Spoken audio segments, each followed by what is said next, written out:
Добрый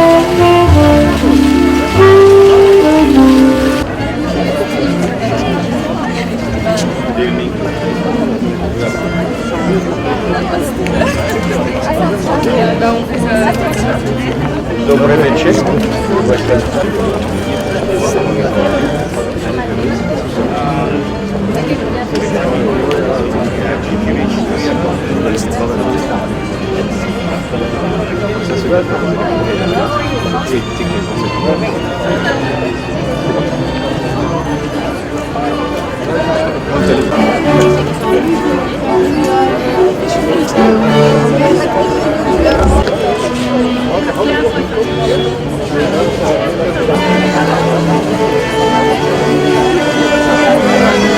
تشریفی شما رو به جشن روزی davlati میلین مردومی فرانسا در این مکانی زیبا خیلی مقدم میگویم. این سالی سیوم است که من سفیر فرانسه در تاجیکستان میباشم. من میخواهم اظهار نمایم که کار با شما و کارمندان شما در این مدت برای من عبور بود. من به شما و آنهایی که در اینجا حضور دارند به مردمی تاجیکستان صلح و آرامی، سلامتی و خانوادگی آرزو میکنم. Je vous souhaite à tous de passer un agréable moment avec nous. Vive le Tadjikistan, Zindabad Tadjikistan. Vive la France, Zindabad Faronsa.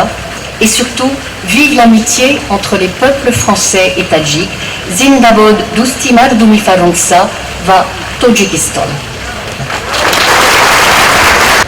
محترم راهبران نمایندگی‌های دیپلماتیک و سازمان‌های بین‌المللی، خانمان و جنابان، مایه افتخار است که امروز در پذیرایی رسمی با مناسبت عید ملی فرانسه اشتراک می‌نمایم.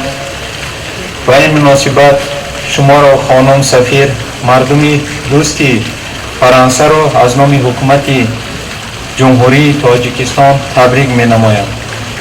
در دوام 27 سال مناسبت‌های دیپلماتی تاجیکستان و فرانسه توانستند که با کوشش‌های طرفین سطح معین مناسبت‌های سیاسی و اقتصادی و گومانیتری را به دست آورند. خانمان و جنابان، در انتها می‌خواستم شکوفایی و رفاهی بیشتری فرانسه و مردم آن، اینچنین تحکیم هرچی بیشتری دوستی تاجیکستان و فرانسه را تمنا نمایم. تشکر می‌کنم.